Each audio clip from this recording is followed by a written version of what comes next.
খুলনা মহাসড়ক থেকে আমরা এখন ডানে চলে যাচ্ছি। এই পথ দিয়ে যেতে হয়, সমুদ্র সামনে আছে।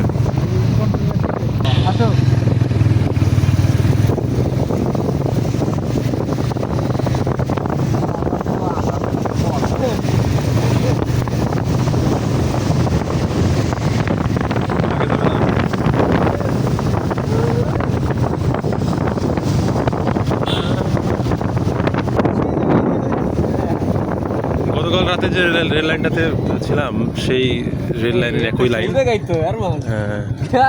না না, সেটা না, সেটা তো অনেক দূরে।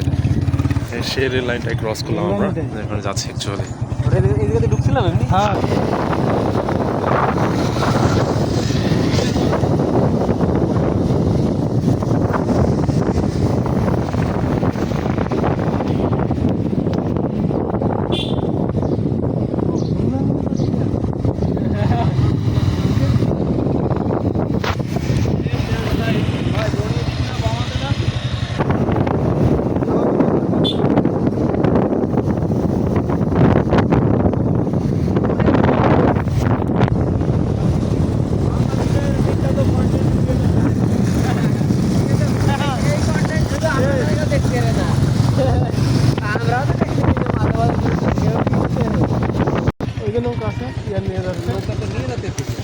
কি আমরা কি এখানে থামবো একটু নাকি?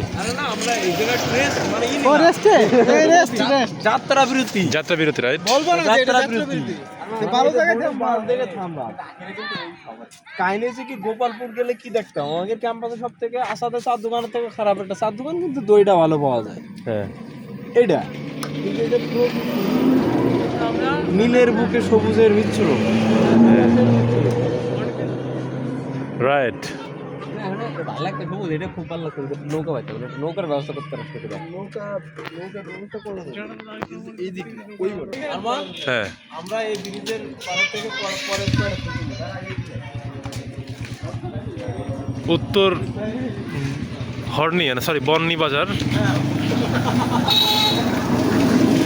এ রূপম, বলো কি বুঝি নাই, তুমি কি বললা? না না, শুরু হলো এখন। আমরা এখানে থাকবো। এটা আমাদের একটা সারা বাংলাদেশ সফরের জননেতা তারেক রহমানের নির্দেশে সারা বাংলাদেশ যে আমাদের একটা আছে জনসংযোগ, সেই জনসংযোগের অংশ হিসেবে আমরা এসেছি আজকে উত্তর হর্নিতে। আরে বর্নি মিয়া, ও কি কাও? হ্যাঁ, বিশ্ববিখ্যাত বাংলাদেশের শ্রেষ্ঠ কন্টেন্ট ক্রিয়েটর জনাব তারেক রহমানের নির্দেশে আমরা এখানে বর্ণি সরকার বাদী বিশ্ববিদ্যালয় পরিদর্শন, তার জন্য আজকে ভিডিও করা হচ্ছে। এগুলো পাঠাবো সে আবার তার পক্ষ থেকে এবং তার ফেসবুক চ্যানেল থেকে। তো তার পক্ষ থেকে কি এসছে বলো? এই যে প্রধান আমাদের হ্যাঁ? বাংলাদেশ খাও খাও, জাতীয়তাবাদী দলের শক্ত আছে কিন্তু ওটা পিছলা খাও। আমার এলাকায় শুরুত খাবো, ঠিক আছে? শুরুত কয়। আমরা এদিক থেকে নামি আমি কোথাও যাবো? তা বাইকটা নিচে নামার রাখতে একবারে।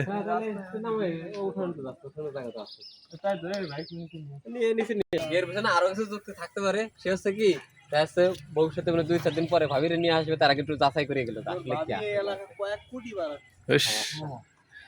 বাবের রেফারেন্স আসছে সে। না, আমি নিজেও আসছি কয়েকটা। এটি পথ বলবো না পথ বলতে আমরা দেখ বর্ণের এই সাইডে যে টুঙ্গিপাড়ায় উঠা যায়, টুঙ্গিপাড়ার ওই মাছ পথে যায়, আবার গোপালপুর তাই করতে যায়। চিনিস না এখনো ওই কইলে তো এটাতে বালিশ মিষ্টি খাইতে, তো ওই তো টুঙ্গিপাড়া ওইদিকে পরে আবার এসে চলে যাবো, বেড়াবাজার চলে যাবো। টোটালি ডিফারেন্ট না, তুই এখন যদি বেড়াবাজার যাস তারপর এদিকে আসতে পারবি না, বা এদিকে তুই যদি এখানে টুঙ্গিপাড়া যাস তাহলে ওখানে বেড়াপাড়া বাজারকে সহজ হবে না? ওই টুঙ্গিপাড়াতে গোপালপুর সহজ, গোপালপুর সহজ, ওখানে তো বেড়াবাজার তো উল্টো দিকে, উল্টো দিকে। আবার সে হাইওয়েতে উঠতে হবে, হাইওয়েতে উঠে পরে যা লাগবে তোর ওই দিকে পুলিশ লাইনের দিকে। হরিদাসপুরের ওই লাইনে তাহলে চলো কিন্তু তোর বাইক এত স্লো চললি তো আমরা মনে হয় যাচ্ছি। এখন এখানে আমরা কি করতে আইছি, আমার সেই উদ্দেশ্যটা বলা কি? আরে বাল, আমরা তো ওই দিক যাবি, এটা তো কোনো টার্গেট ছিল না।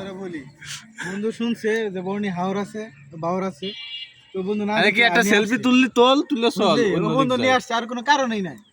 না এসে দিয়ে আর ঘুরতে উদ্দেশ্যহীন কোনো টার্গেট ছিল এরকম যে আমরা বাড়ি চলো তাড়াতাড়ি কর